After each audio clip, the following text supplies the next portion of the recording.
"Here," said Ravi to the beggar, dropping the slippers in front of the old man. "Wear these and don't come back." The beggar stared at the slippers hurriedly, flung his towel over his shoulder, pushed his feet into them, and left, muttering a blessing to the children.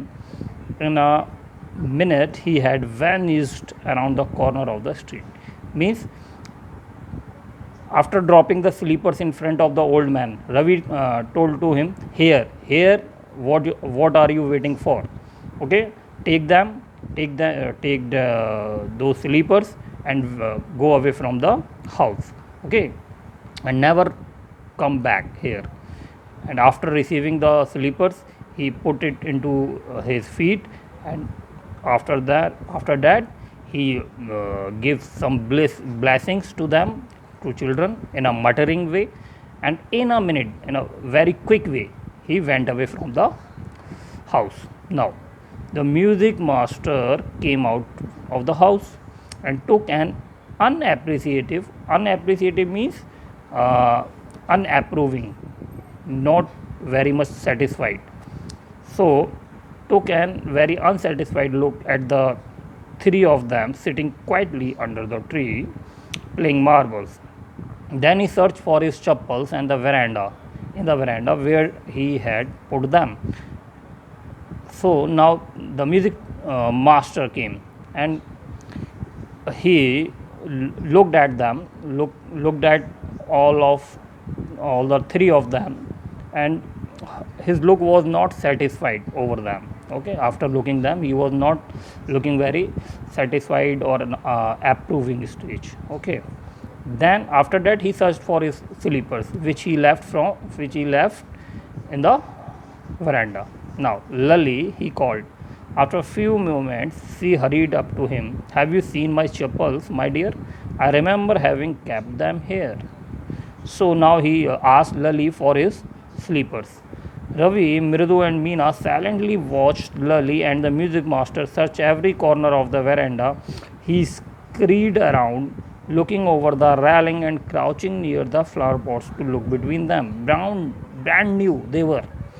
"I went all the way to Mount Road to buy them," he went on saying. "They cost a whole month's fees. Do you know?" Now all of them, the three, Ravi, Mridu, and Meena, silently watched Lali, and they just noticing. They don't have to say, because they aware of the truth. And the particular teacher, the music teacher, was very frightening over Lali. He told Lali that the particular slippers was very branded.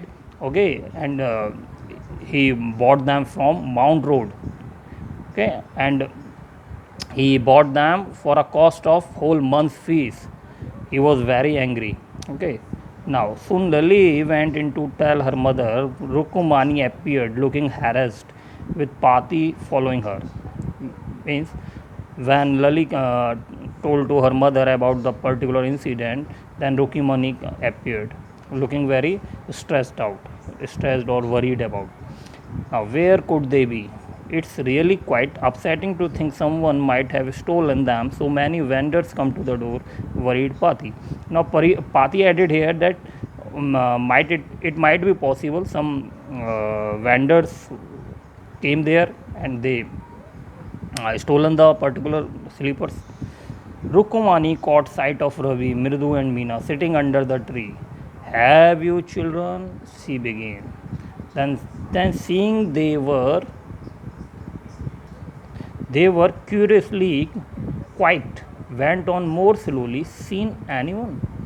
Means, she said, "Have you children seen anyone looking around the veranda?" A sharp V-shaped line had formed between her eyebrows. Means, the particular line, what it suggests here, what does it mean here? V-shaped line means she was trying to ask something in a different manner. Another straight, tighter one appeared in place of her usually soft, pleasant mouth.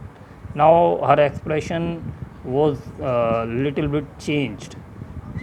She was looking like a little angry. Rukumoni was angry, thought Mridu with a shiver. She wouldn't be so upset if she knew about the poor beggar with sore on his feet, she tried to tell herself. Now with Mridu talking to herself that maybe Rukumani auntie would be very angry. So she thought that we should tell the truth.